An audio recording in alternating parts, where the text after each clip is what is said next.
तो आइए सुनते हैं मुंशी प्रेमचंद की कहानियों का संग्रह मानसरोवर भाग 6 की और एक कहानी जिसका नाम है लाग डाट।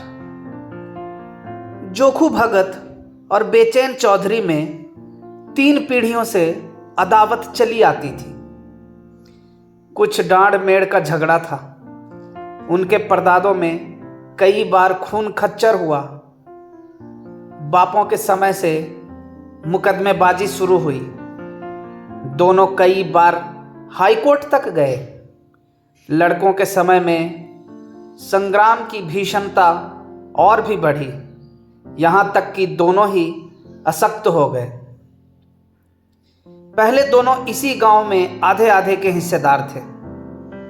अब उनके पास उस झगड़े वाले खेत को छोड़कर 1 अंगुल जमीन न थी। भूमि गई, धन गया, मान मर्यादा गई, लेकिन वह विवाद ज्यों का त्यों बना रहा। हाईकोर्ट के धुरंधर नीतिज्ञ एक मामूली सा झगड़ा तय ना कर सके। इन दोनों सज्जनों ने गांव को 2 विरोधी दलों में विभक्त कर दिया था। एक दल की भंग बूटी चौधरी के द्वार पर छनती, तो दूसरे दल के चरस गांजे के दम भगत के द्वार पर लगते थे। स्त्रियों और बालकों के भी 2 दल हो गए थे। यहाँ तक कि दोनों सज्जनों के सामाजिक और धार्मिक विचारों में भी विभाजक रेखा खींची हुई थी। चौधरी कपड़े पहने सत्तू खा लेते और भगत को ढोंगी कहते। भगत बिना कपड़े उतारे पानी भी न पीते और चौधरी को भ्रष्ट बतलाते। भगत सनातन धर्मी बने तो चौधरी ने आर्य समाज का आश्रय लिया। जिस बजाज पंसारी या कुंजड़े से चौधरी सौदे लेते, उसकी ओर भगत जी ताकना भी पाप समझते थे और भगत जी की हलवाई की मिठाइयाँ, उनके ग्वाले का दूध और तेली का तेल चौधरी के लिए त्याज्य थे। यहाँ तक कि उनके आरोग्यता के सिद्धांतों में भी भिन्नता थी। भगत जी वैदक के कायल थे, चौधरी यूनानी प्रथा के मानने वाले। दोनों चाहे रोग से मर जाते पर अपने सिद्धांतों को न तोड़ते। जब देश में राजनैतिक आंदोलन शुरू हुआ तो उसकी भनक उस गांव में आ पहुंची। चौधरी ने आंदोलन का पक्ष लिया, भगत उनके विपक्षी हो गए। एक सज्जन ने आकर गांव में किसान सभा खोली। चौधरी उसमें शरीक हुए, भगत अलग रहे। जागृति और बढ़ी, स्वराज की चर्चा होने लगी। चौधरी स्वराज्यवादी हो गए, भगत ने राजभक्ति का पक्ष लिया। चौधरी का घर स्वराजवादियों का अड्डा हो गया, भगत का घर राजभक्तों का क्लब बन गया। चौधरी जनता में स्वराज्यवाद का प्रचार करने लगे। मित्रों, स्वराज का अर्थ है अपना राज। अपने देश में अपना राज हो वह अच्छा है कि किसी दूसरे का राज हो, वह जनता ने कहा। अपना राज हो वह अच्छा है।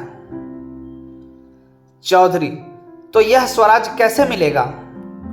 आत्मबल से, पुरुषार्थ से, मेल से। एक दूसरे से द्वेष करना छोड़ दो।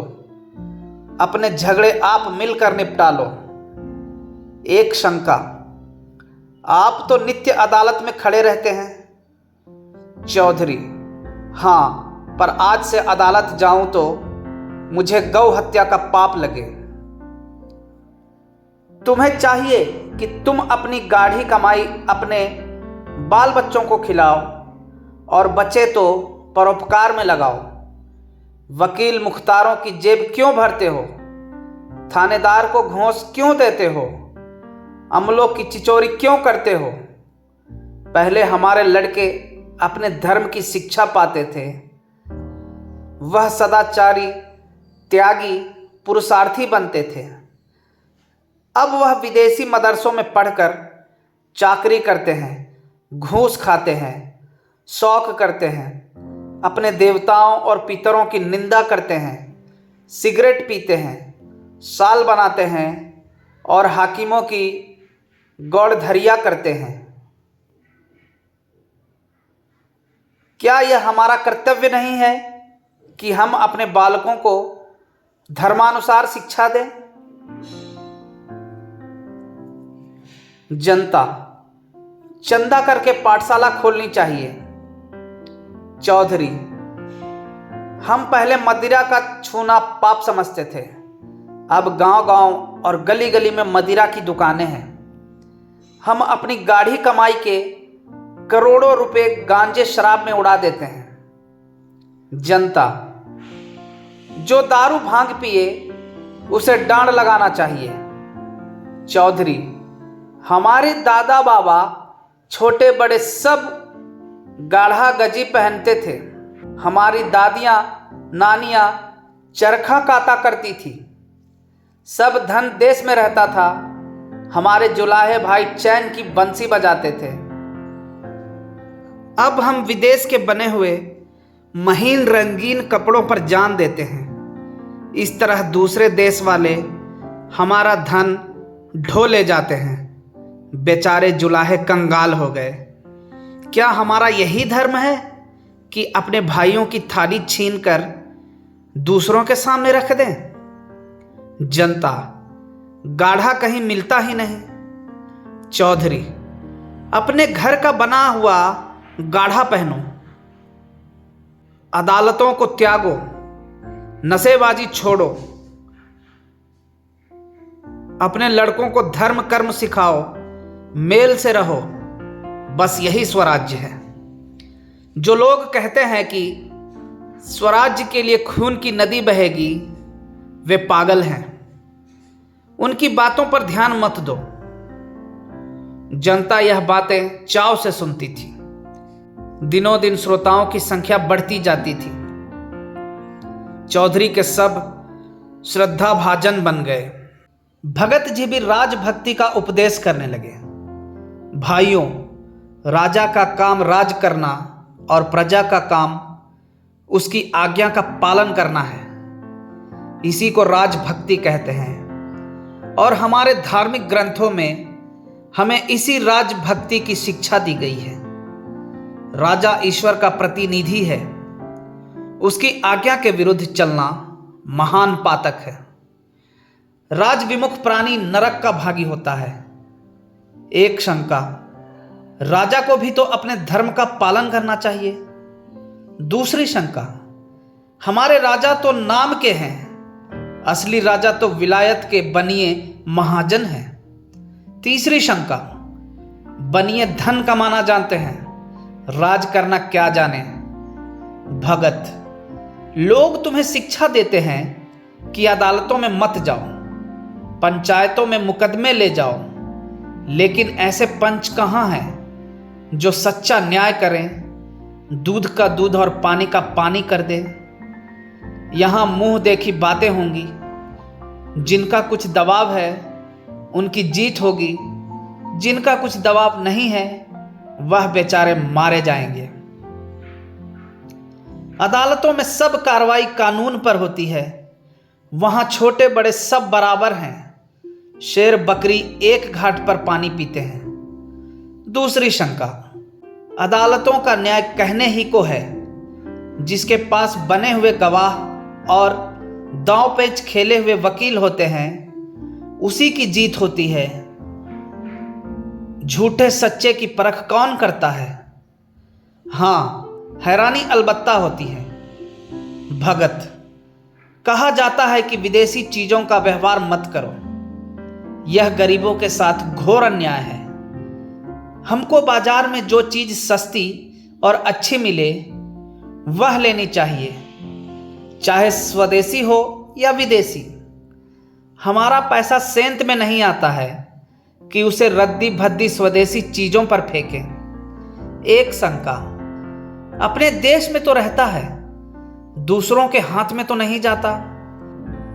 दूसरी शंका, अपने घर में अच्छा खाना ना मिले तो क्या विजातियों के घर का अच्छा भोजन खाने लगेंगे? भगत, लोग कहते हैं लड़कों को सरकारी मदरसों में मत भेजो। सरकारी मदरसे में ना पढ़ते तो आज हमारे भाई बड़ी बड़ी नौकरियां कैसे पाते, बड़े बड़े कारखाने कैसे बना लेते। बिना नई विद्या पढ़े अब संसार में निवाह नहीं हो सकता। पुरानी विद्या पढ़कर पत्र देखने और कथा बाँचने के सिवाय और क्या आता है? राजकाज क्या पट्टी पोथी बाँचने वाले लोग करेंगे? एक शंका, हमें राजकाज ना चाहिए। हम अपनी खेती बाड़ी ही में मगन हैं, किसी के गुलाम तो नहीं। दूसरी शंका, जो विद्या घमंडी बना दे उससे मूर्ख ही अच्छा। यही नई विद्या पढ़कर तो लोग सूट बूट, घड़ी छड़ी, हैट कैट लगाने लगते हैं और अपने शौक के पीछे देश का धन विदेशियों के जेब में भरते हैं। ये देश के द्रोही हैं। भगत, गांजा शराब की ओर आजकल लोगों की कड़ी निगाह है। नशा बुरी लत है, उसे सब जानते हैं। सरकार को नशे की दुकानों से करोड़ों रुपए साल की आमदनी होती है। अगर दुकानों में ना जाने से लोगों की नशे की लत छूट जाए तो बड़ी अच्छी बात है। वह दुकान पर ना जाएगा तो चोरी छिपे किसी न किसी तरह दूने चौगने दाम देकर सजा काटने पर तैयार होकर अपनी लत पूरी करेगा। तो ऐसा काम क्यों करो कि सरकार का नुकसान अलग हो और गरीब रैयत का नुकसान अलग हो। और फिर किसी किसी को नशा खाने से फायदा होता है। मैं ही एक दिन अफीम ना खाऊं तो गांठों में दर्द होने लगे, दम उखड़ जाए और सर्दी पकड़ ले। एक आवाज़, शराब पीने से बदन में फुर्ती आ जाती है। एक शंका, सरकार अधर्म से रुपया कमाती है, उसे यह उचित नहीं। अधर्मी के राज में रहकर प्रजा का कल्याण कैसे हो सकता है? दूसरी शंका, पहले दारू पिलाकर पागल बना दिया, लत पड़ी तो पैसे की चाट हुई। इतनी मजूरी किसको मिलती है कि रोटी कपड़ा भी चले और दारू शराब भी उड़े? या तो बाल बच्चों को भूखों मारो या चोरी करो, जुआ खेलो और बेईमानी करो। शराब की दुकान क्या है? हमारी गुलामी का अड्डा है। चौधरी के उपदेश सुनने के लिए जनता टूटती थी। लोगों को खड़े होने को जगह न मिलती। दिनों दिन चौधरी का मान बढ़ने लगा। उनके यहाँ नित्य पंचायतों की, राष्ट्रोन्नति की चर्चा रहती। जनता को इन बातों में बड़ा आनंद और उत्साह होता। उनके राजनैतिक ज्ञान की वृद्धि होती। वह अपना गौरव और महत्व समझने लगे। उन्हें अपनी सत्ता का अनुभव होने लगा। निरंकुशता और अन्याय पर अब उनकी त्योरियां चढ़ने लगी। उन्हें स्वतंत्रता का स्वाद मिला। घर की रुई, घर का सूत, घर का कपड़ा, घर का भोजन, घर की अदालत, न पुलिस का भय, न अमला की खुशामद। सुख और शांति से जीवन व्यतीत करने लगे। कितनों ही ने नशेबाजी छोड़ दी और सद्भावों की एक लहर सी दौड़ने लगी। लेकिन भगत जी इतने भाग्यशाली न थे। जनता को दिनों दिन उनके उपदेशों से अरुचि होती जाती थी। यहां तक कि बहुधा उनके श्रोताओं में पटवारी, चौकीदार, मुदर्रिस और इन्हीं कर्मचारियों के मित्रों के अतिरिक्त और कोई न होता था। कभी कभी बड़े हाकिम भी आम निकलते और भगत जी का बड़ा आदर सत्कार करते।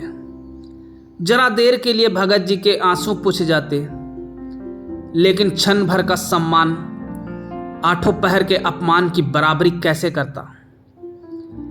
जिधर निकल जाते उधर ही उंगलियां उठने लगती। कोई कहता खुशामदी टट्टू है, कोई कहता खुफिया पुलिस का भेदी है। भगत जी अपने प्रतिद्वंदी की बड़ाई और अपनी लोक निंदा पर दांत पीस पीस कर रह जाते थे। जीवन में यह पहला ही अवसर था कि उन्हें सबके सामने नीचा देखना पड़ा। चिरकाल से जिस कुल मर्यादा की रक्षा करते आए थे और जिस पर अपना सर्वस्व अर्पण कर चुके थे, वह धूल में मिल गई। यह दाहमय चिंता उन्हें एक क्षण के लिए चैन न लेने देती। नित्य समस्या सामने रहती कि अपना खोया हुआ सम्मान क्यों कर पाऊं, अपने प्रतिपक्षी को क्यों कर पद दलित करूं, कैसे उसका गरुड़ तोड़ूं।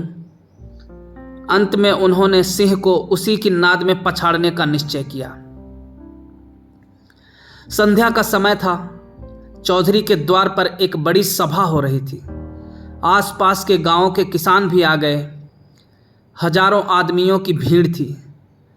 चौधरी उन्हें स्वराज विषयक उपदेश दे रहे थे। बार बार भारत माता की जय जयकार की ध्वनि उठती थी। एक और स्त्रियों का जमाव था। चौधरी ने अपना उपदेश समाप्त किया और अपनी जगह पर बैठे। स्वयं सेवकों ने स्वराज फंड के लिए चंदा जमा करना शुरू किया कि इतने में भगत जी न जाने किधर से लपके हुए आए और श्रोताओं के सामने खड़े होकर उच्च स्वर से बोले, भाइयों, मुझे यहां देखकर अचरज मत करो। मैं स्वराज्य का विरोधी नहीं हूं। ऐसा पतित कौन प्राणी होगा जो स्वराज्य का निंदक हो, लेकिन इसके प्राप्त करने का वह उपाय नहीं है जो चौधरी ने बताया है और जिस पर तुम लोग लट्टू हो रहे हो। जब आपस में फूट और रार है, पंचायतों से क्या होगा? जब विलासिता का भूत सिर पर सवार है तो नशा कैसे छूटेगा? मदिरा की दुकानों का बहिष्कार कैसे होगा? सिगरेट, साबुन, मोजे, बनियान, अद्धी तंजेब से कैसे पिंड छूटेगा? जब रोब और हुकूमत की लालसा बनी हुई है तो सरकारी मदरसे कैसे छोड़ोगे? विधर्मी शिक्षा की बेड़ी से कैसे मुक्त हो सकोगे? स्वराज्य लेने का केवल एक ही उपाय है और वह आत्म संयम है। यह महौषधि तुम्हारे समस्त रोगों को समूल नष्ट करेगी। आत्मा को बलवान बनाओ, इंद्रियों को साधो, मन को वश में करो। तुम में भातृभाव पैदा होगा, तभी वैमनस्य मिटेगा, तभी ईर्ष्या और द्वेष का नाश होगा, तभी भोग विलास से मन हटेगा, तभी नशेबाजी का दमन होगा। आत्मबल के बिना स्वराज्य कभी उपलब्ध न होगा। स्वयं सेवा सब पापों का मूल है। यही तुम्हें अदालतों में ले जाता है। यह तुम्हें विधर्मी शिक्षा का दास बनाए हुए है। इस पिशाच को आत्मबल से मारो और तुम्हारी कामना पूरी हो जाएगी। सब जानते हैं मैं 40 साल से अफीम की सेवन करता हूं। आज से मैं अफीम को गौ का रक्त समझता हूं। चौधरी से मेरी 3 पीढ़ियों की अदावत है। आज से चौधरी मेरे भाई हैं। आज से मुझे या मेरे घर के किसी प्राणी को घर के कते सूत से बुने हुए कपड़े के सिवाय कुछ और पहनते देखो तो मुझे जो दंड चाहो दो। बस मुझे यही कहना है, परमात्मा हम सबकी इच्छा पूरी करे। यह कहकर भगत जी घर की ओर चले कि चौधरी दौड़कर उनके गले से लिपट गए। 3 पुश्तों की अदावत एक क्षण में शांत हो गई। उस दिन से चौधरी और भगत साथ साथ स्वराज का उपदेश करने लगे। उनमें गाढ़ी मित्रता हो गई और यह निश्चय करना कठिन था कि दोनों में जनता किसका अधिक सम्मान करती है। प्रतिद्वंदिता वह चिंगारी थी जिसने दोनों पुरुषों के हृदय दीपक को प्रकाशित कर दिया था। धन्यवाद।